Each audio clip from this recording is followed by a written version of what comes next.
that the bill may kindly be passed. पहले 3 तलाक पर वार। I move the bill that the bill may kindly be passed. अब हज subsidy पर हमला। हज सब्सिडी 2018 के हज के बाद नहीं रहेगी, 2018 में के हज में नहीं रहेगी। मोदी सरकार के फैसले पर अपनों का सवाल। देखिए, ये नरेंद्र मोदी जी की सरकार का गलत फैसला है और हिंदुस्तानी आवाम मोर्चा एनडीए में होते हुए इस फैसले का कड़ा विरोध करता है। इस पर सुप्रीम कोर्ट का डायरेक्टिव आया था केंद्र सरकार को कि आने वाले 10 वर्षों में सारी सब्सिडी खत्म हो जानी चाहिए। अब आज उसी के तहत केंद्र सरकार ने ये निर्णय लिया है। अब हम अपनी पार्टी में बैठ के इस पर विचार करेंगे, तब आपको बताएंगे। तुष्टीकरण पर वार या सांप्रदायिक ध्रुवीकरण। देखिए, हम सम्मान के साथ सशक्तिकरण, बिना तुष्टीकरण के सशक्तिकरण के पक्ष में हैं। इससे इनके संकीर्ण मानसिकता उजागर होती है और देश में ये सांप्रदायिक ध्रुवीकरण करना चाहते हैं। नमस्कार, स्वागत है आपका। आप देख रहे हैं प्राइम डिबेट। मैं हूं आपके साथ सुमित झा। भारतीय संविधान में स्पष्ट तौर पर भावना व्यक्त की गई है कि राज्य और राजनीति को सभी प्रकार के धार्मिक विश्वासों से दूर रहना चाहिए, लेकिन इसे दुर्भाग्य कहिए कि धर्म या मजहब की बात जब जब होती है, सियासत वहां नजर आने लगती है। किसी के लिए कोई धर्म वोट बैंक बन जाता है तो किसी के लिए कोई मजहब। मसला 3 तलाक का हो, राम मंदिर का हो या अब हज सब्सिडी खत्म किए जाने का, सियासत अपनी नजर और अपना नजरिया पेश करने लगती है। मोदी सरकार ने हज सब्सिडी खत्म करने का फैसला लिया तो एक बार फिर सियासत शुरू हो गई है। आज इसी सियासत पर प्राइम डिबेट। 2018 के हज के बाद नहीं रहेगी, 2018 में के हज में नहीं रहेगी।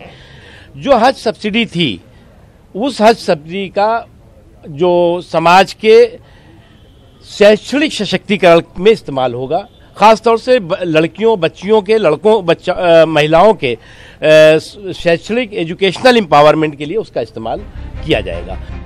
1954 से दी जा रही हज सब्सिडी को 63 साल बाद मोदी सरकार ने खत्म करने का फैसला लिया तो इस फैसले के सियासी फलसफे भी तुरंत निकाले जाने लगे। सरकार इस फैसले को तुष्टीकरण पर वार के तौर पर देख रही है। देखिए, हम सम्मान के साथ सशक्तिकरण, बिना तुष्टीकरण के सशक्तिकरण के पक्ष में हैं। डेवलपमेंट विद डिग्निटी के हम पक्ष में रहे हैं और अल्पसंख्यक समाज के आर्थिक, सामाजिक और शैक्षणिक सशक्तिकरण के लिए ईमानदारी के साथ, मजबूती के साथ हम काम करते रहे। लेकिन सरकार के इस फैसले का विरोध बिहार में कांग्रेस के साथ साथ एनडीए के सहयोगी भी खुलकर कर रहे हैं। इनके संकीर्ण मानसिकता उजागर होती है और देश में ये सांप्रदायिक ध्रुवीकरण करना चाहते हैं। देखिए, ये नरेंद्र मोदी जी की सरकार का गलत फैसला है और हिंदुस्तानी आवाम मोर्चा एनडीए में होते हुए इस फैसले का कड़ा विरोध करता है।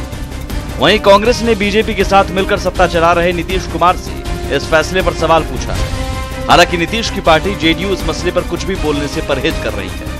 विरोधी मानसिकता के ये लोग हैं। पूछना चाहता हूं, इनके साथ में जो सरकार चला रहे हैं जेडीयू के माननीय मुख्यमंत्री श्री नीतीश कुमार जी से, रामविलास पासवान जी से और हम के जो राष्ट्रीय अध्यक्ष हैं जीतन राम मांझी जी से, उपेंद्र कुशवाहा जी से, कि उनके क्या विचार हैं इस तरह के फैसलों से। इस पर सुप्रीम कोर्ट का डायरेक्टिव आया था केंद्र सरकार को कि आने वाले 10 वर्षों में सारी सब्सिडी खत्म हो जानी चाहिए। अब आज उसी के तहत केंद्र सरकार ने ये निर्णय लिया है। अब हम अपनी पार्टी में बैठ के इस पर विचार करेंगे, तब आपको बताएंगे। हज सब्सिडी खत्म होने के पीछे की कहानी भी जान लीजिए। हज सब्सिडी खत्म करने का निर्देश 2012 में ही सुप्रीम कोर्ट ने दिया था। 2012 में हज सब्सिडी से जुड़ी एक याचिका पर सुनवाई के दौरान सुप्रीम कोर्ट ने आदेश दिया था। सब्सिडी को 2022 तक पूरी तरह खत्म करने का निर्देश दिया, जिस पर अमल करते हुए नवंबर 2017 में केंद्रीय हज समिति की बैठक में हज सब्सिडी को खत्म करने का फैसला लिया गया। समिति ने 2018 में हज सब्सिडी को पूरी तरह खत्म करने की सिफारिश की। हालांकि अक्टूबर 2017 में केंद्र सरकार ने नई हज नीति पेश की। हज नीति 2018-22 में कई बदलाव किए गए। एक अनुमान के मुताबिक 2017 में 1,35,000 हाजियों पर हज सब्सिडी के रूप में 700 करोड़ रुपए खर्च हुए, लेकिन 2018 में करीब 1,75,000 हज यात्री बिना सब्सिडी के जाएंगे। हालांकि सच ये भी है कि फैसले के पीछे वजह कुछ भी हो, सियासत अपनी अपनी वजह निकाल ही लेती है। पटना से आनंद अमृतराज के साथ Ravi S Narayan, ETV news. 5 मेहमान हमारे साथ पैनलिस्ट में मौजूद हैं। इज़हार अहमद साहब जेडीयू के पूर्व विधायक हैं, राजेश राठौड़ कांग्रेस प्रवक्ता, दानिश रजवान हम पार्टी के प्रवक्ता, और रांची स्टूडियो से हैं मौलाना अब्दुल्ला अजहर काज़मी साहब मुस्लिम मजलिस उलेमा झारखंड के अध्यक्ष हैं, और सैयद तहज़बुल हसन रिजवी साहब हैं, इमाम है मस्जिद जफरिया रांची के। स्वागत है आप सभी मेहमानों का। मैं सियासी प्रतिक्रियाएं लूं उससे पहले जरूर चाहूंगा कि जो मुसलमान भाई में से कई ऐसे हैं जिन्होंने लंबे समय से ये मांग भी की थी, भले ही सियासी पार्टियां अपने अपने हिसाब से ये कहने की कोशिश करें कि ये मुस्लिम विरोधी है, लेकिन कई मुस्लिम संगठनों ने भी, यहां तक कि असदुद्दीन ओवैसी ने भी कहा था कि सब्सिडी बंद कीजिए।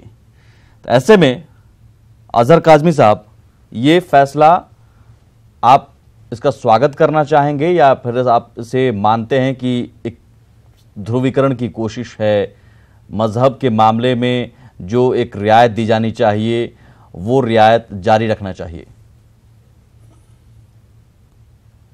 इस सिलसिले में मरकज़ी हुकूमत की तरफ से जो भी फैसला आया है, इस फैसले का हम स्वागत करते हैं। चूँकि मुसलमानों ने कभी भी हज जैसे पाक सफ़र के लिए सब्सिडी का मुतालबा किया ही नहीं था। हज तो उस शख्स पर फ़र्ज़ है जो साहिब निसाब है, लिहाजा सरकार ने ही इस पॉलिसी को लाया था। मरकज़ी हुकूमत की पॉलिसी थी कि सब्सिडी दिया जाए। अब मरकज़ी हुकूमत ने अपनी पॉलिसियों के तहत इस पॉलिसी को ख़त्म किया है। हम इस फैसले का स्वागत करते हैं, लेकिन साथ ही सरकार से ये कहना चाहेंगे कि हज सफ़र को इस बात का इख्तियार दिया जाए कि सिर्फ़ आने जाने में पिछले जो ख़र्च था, और इस बार मेरे ख़्याल से 1,07,000 के करीब ख़र्च पड़ रहा है, तो इतना लंबा बजट कैसे बन जाता है? 6 घंटे का सफ़र, 6 दूनी 12 घंटे का सफ़र में पूरी दुनिया जानती है कि इन असफार में क्या बजट है, क्या किराया पड़ेगा। मैं उस पर भी आता हूं, और शायद ये खुद मुख्तार अब्बास नकवी साहब ने भी ये स्वीकार किया है कि फ़ायदा दरअसल एजेंसियों को मिल जाता था, बजाय इसके कि हम जिसे सब्सिडी दे रहे हैं मुस्लिम भाइयों को उन्हें नहीं मिलता था। तो ये एक बड़ी वजह है बजट बढ़ने की, इसके पीछे जो जानकार कहते हैं। हसन रिजवी साहब, आपकी प्रतिक्रिया? ये एक बेहतर फैसला है और ये फैसला बहुत पहले हो जाना चाहिए था। ये सुप्रीम कोर्ट ने पहले ही फैसला डिसीजन दे दिया था, और ये बल्कि सरकार का फैसला नहीं, सुप्रीम कोर्ट का फैसला है, और हुकूमत ने भी उसके साथ ये ऐलान किया है। हम उसका जो है स्वागत करते हैं।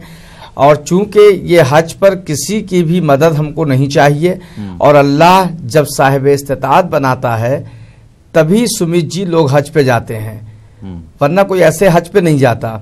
और ये हज पर अल्लाह बुलाता है जो साहिब निसाब होता है, पैसा होता है। अगर ये हज 5 लाख का भी हो जाएगा तो जाने वाला जाएगा, उसमें कोई रुकावट पेश नहीं आएगी।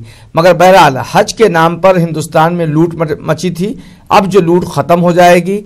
चूँ करके आप जानते हैं कि किराया कितना होना चाहिए, मुफ्ती अजहर साहब ने भी बताया आपको कि, और उसके बाद जो है इतना लंबा किराया पूरे भारत में, दुनिया में कहीं नहीं है जितना हज के नाम पे लिया जा रहा था। तो हम ये फैसले का स्वागत करते हैं। मुसलमानों ने आज तक कभी भी इसको मांग नहीं की थी, ये सरकार ने खुद से दिया था, लिहाजा सरकार ने जो दिया था, आपको लग रहा है कि ये सब कुछ तुष्टीकरण की एक कोशिश थी कि साहब आपको हम सब्सिडी दे रहे हैं लेकिन दे नहीं रहे हैं, एजेंसियों को फायदा मिल रहा था, और इसी बहाने आप मुसलमान को जताया जा रहा था कि साहब हमने आपके लिए ये किया, आप हमें वोट दीजिए। जी, ये सिर्फ एहसान जताया जा रहा था और इसके नाम पे वोट लिया जा रहा था, और इसका फायदा बहरहाल अब हाजियों को खुद मिलेगा। राजेश राठौड़ साहब कांग्रेस के प्रवक्ता हैं, कौकब कादरी साहब का हमने बयान सुना, वो कह रहे हैं संकीर्ण मानसिकता है, सांप्रदायिक ध्रुवीकरण है। कैसे सांप्रदायिक ध्रुवीकरण है और कैसे संकीर्ण मानसिकता है? बल्कि आप पर कांग्रेस की अगुवाई वाली सरकार ने ही इसको शुरू किया और जारी रखा। आप इसका मतलब तुष्टीकरण करते रहे और मुसलमान भाइयों पर एक तरह से एहसान लादते रहे। बिल्कुल नहीं। जब सरकार ने निर्णय लिया था तब उन मुसलमानों के लिए, चूंकि ये हज जो है वो आस्था से जुड़ा हुआ है, तो उन मुसलमानों के लिए जिनकी इच्छा होती थी कि हम हज जाएं लेकिन हज जा नहीं पाते थे। सबको पता है कि भारत में मुसलमानों की आर्थिक स्थिति पहले आज से भी बहुत बदतर थी, धीरे धीरे अब ठीक हुआ है। तो उनको लाभ मिलता था जो नहीं जा पाते थे। मुसलमान का इतना एक पाक साफ रवैया रहा है कि आप जानते होइएगा कि मस्जिद में भी वो ऐसे लोगों की चंदा नहीं लेते हैं जो नापाक लोग हों। तो ऐसे लोग को सरकार ने निर्णय लिया था देने को जो हज पे नहीं जा पाते थे। तो अब आप इस फैसले को जब मुसलमान भाई कह रहे हैं, मुस्लिम संगठन कह रहे हैं, स्वागत कर रहे हैं, तो फिर आप क्यों इसे एक सियासत से जोड़कर देख रहे हैं? नहीं, जो टीवी पर 2-1 लोग मुस्लिम बैठे हुए हैं वो मुस्लिम को नुमाइंदगी नहीं हो सकते हैं। मुख्तार अब्बास नकवी भाजपा के एजेंट हो सकते हैं, मंत्री हो सकते हैं, मुसलमानों की अगुवाई करने वाले व्यक्ति नहीं हो सकते। आप कह रहे हैं अजहर काज़मी और हसन रिजवी साहब यहाँ मुसलमानों के एजेंट, बीजेपी के एजेंट बनकर बैठे हुए हैं, आप ये कह रहे हैं? भाजपा के एजेंट है लोग, भाजपा की तरफ से बोल रहे हैं, बिल्कुल। और 4 दिन पहले माननीय, मतलब आपकी भाषा, आपके सुर में ना कोई बोले तो वो बीजेपी का एजेंट हो गया है ना? नहीं राजेश जी, ये आप ये गलत सियासत छोड़िए, जो बात सच हो उसका स्वागत कीजिए। बिल्कुल आपके लिए थे आप हो सकता है, आपके लिए वही मैं 3 तलाक पे आ रहा हूँ। क्या महिलाएं हज पे नहीं जाती हैं?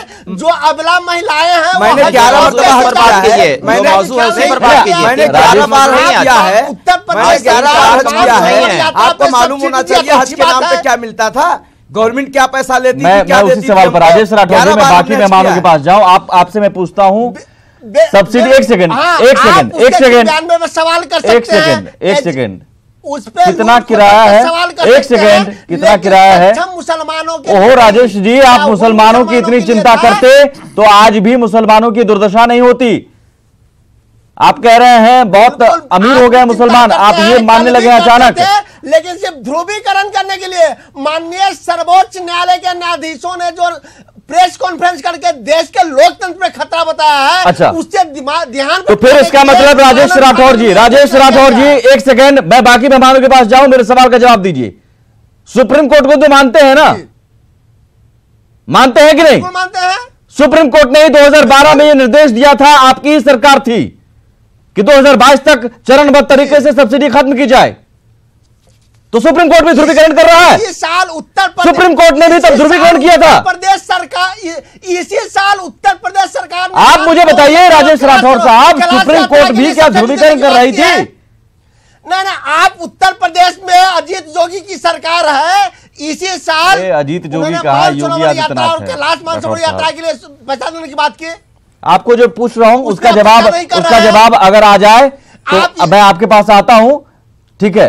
क्या सुप्रीम कोर्ट भी ध्रुवीकरण करने लगा आपके नजर में, जो 2012 में आदेश दिया? सुप्रीम कोर्ट तो बता ही दिया कि लोकतंत्र में खतरा है। सुप्रीम कोर्ट ओहो, कहा राठौर साहब, मेरे सवाल को आप सुन रहे हैं या बहस में बैठने का मन नहीं है आपको? इस पर चर्चा होनी चाहिए। नहीं, बहस में बैठने का आपको मन नहीं है, सवाल का जवाब अगर नहीं है तो बहस में बैठने का मन नहीं है, कुछ भी कुछ बोल दीजिएगा। मैं आपसे क्या पूछ रहा हूं, 2012 में सुप्रीम कोर्ट ने क्या आदेश दिया था?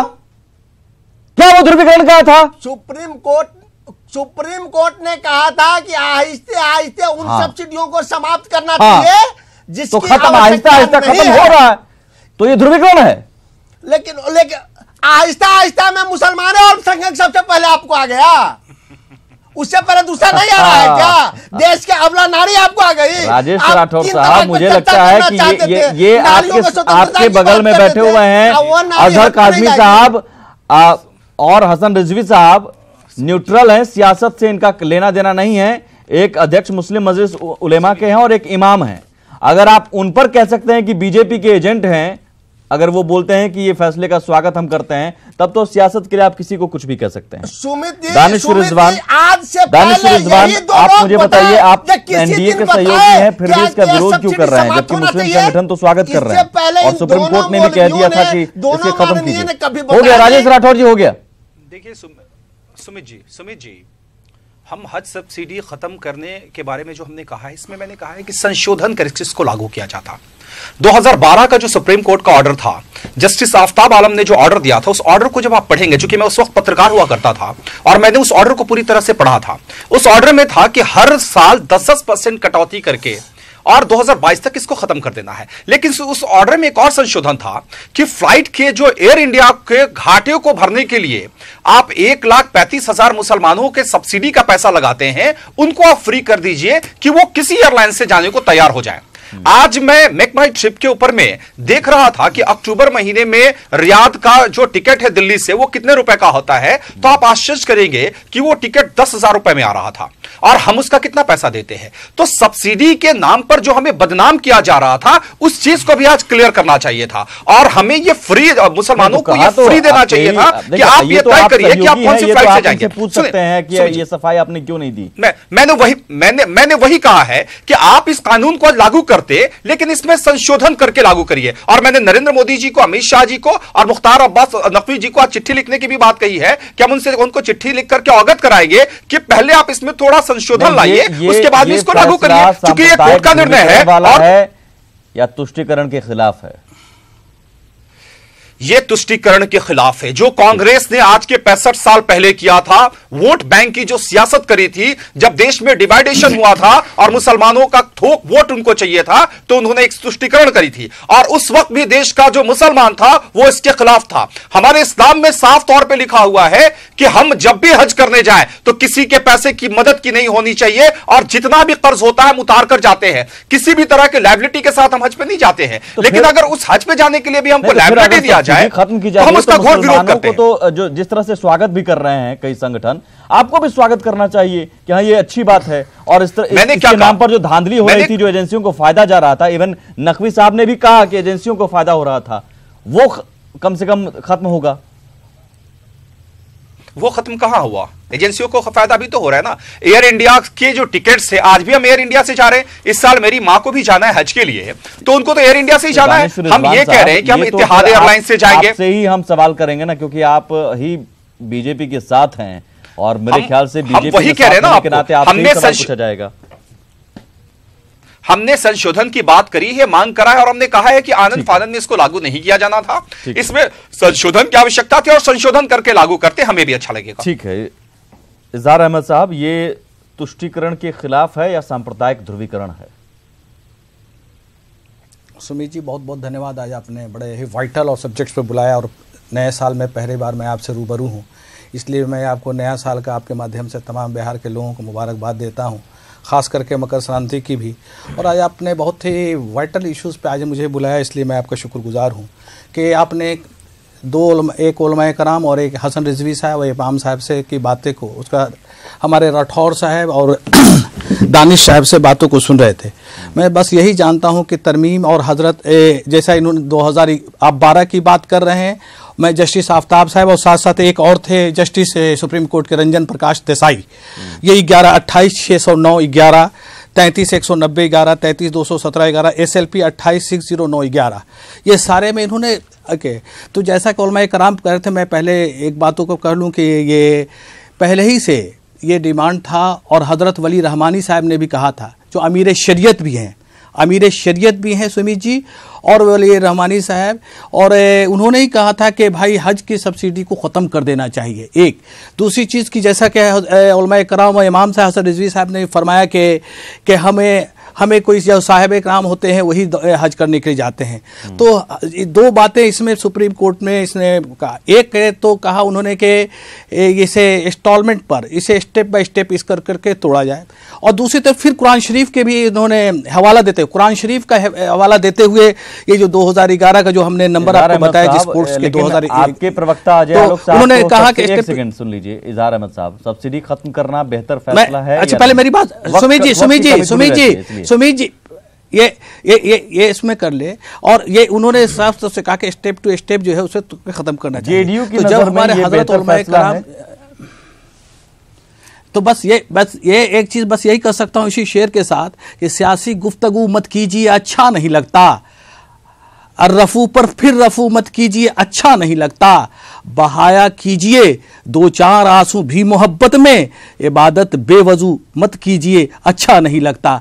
सो जहां तक सवाल है कि उन्होंने, हमारे दानिश साहब ने एक बात कहा कि हम यहां से जाते हैं सऊदी अरबिया तो 25,000 के टिकट में आने जाने का हो जाता है, तो एयरलाइंस के एक घाटे में भी, एयरलाइंस के घाटे को भी हमें फ्री कर दिया जाए। हम टेंडर कर ले, हम जो रजिस्टर्ड हमारी कंपनी है हिंदुस्तान की हवाई जहाज, और हम सऊदी अरबिया के जो है हम उसे ले लें, और उसको ले लेने के बाद हम सवाल का जवाब नहीं मिल पाएगा।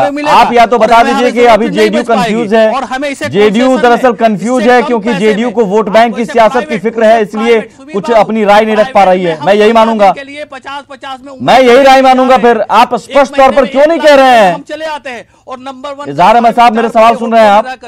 तो ये रियायत, इजहार अहमद साहब मेरा सवाल सुन रहे हैं आप? एयर इंडिया को जोड़ा एक सेकंड, इजहार अहमद साहब मेरा सवाल सुन रहे हैं? नहीं कि सब्सिडी देकर इजहार अहमद साहब को उससे मदद मिला, इजहार अहमद साहब प्लीज मेरा सवाल सुन रहे हैं? या उससे हेल्प मिलता है? ओहो, मेरा सवाल आप सुन रहे हैं या अपनी ही बोले जा रहे हैं? प्लीज मेरा सवाल है बहुत छोटा सा, और बहुत छोटा सा जवाब दीजिए। जेडीयू सीएम नीतीश कुमार की प्रतिक्रिया अगर मैं सुनूंगा इस फैसले पर तो क्या सुनूंगा? ये बेहतर फैसला है, तुष्टीकरण के खिलाफ फैसला है, और ये फैसला मोदी सरकार ने बहुत बेहतर तरीके से लिया है, ये सुनूंगा।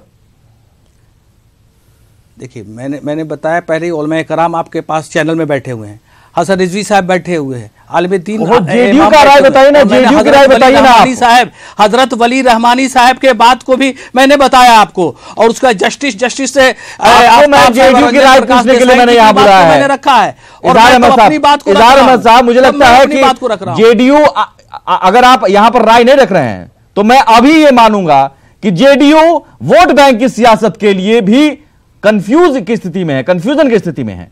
आप अगर बीजेपी के साथ हैं, अगर इसके विरोध में हैं, तो फिर सत्ता के लिए आप साथ में हैं और विरोध कर रहे हैं। अगर साथ में है तो आइए ना खुलकर बोलिए कि हाँ ये बेहतर फैसला है। बोलने में क्या दिक्कत है आपको? अरे तो बोल रहे हैं कि इस्तकबाल, तो कहा उन्होंने कि भाई मैं इस्तकबाल कर रहा हूं इस बात का तरमीम के साथ। अरे उन्होंने कहा जेडीयू नीतीश कुमार की पार्टी जेडीयू का क्या स्टैंड है? क्योंकि अजय आलोक प्रवक्ता कह रहे हैं कि हम अभी कुछ कह नहीं सकते, आपके पार्टी के प्रवक्ता अभी कुछ कहने की स्थिति में नहीं है।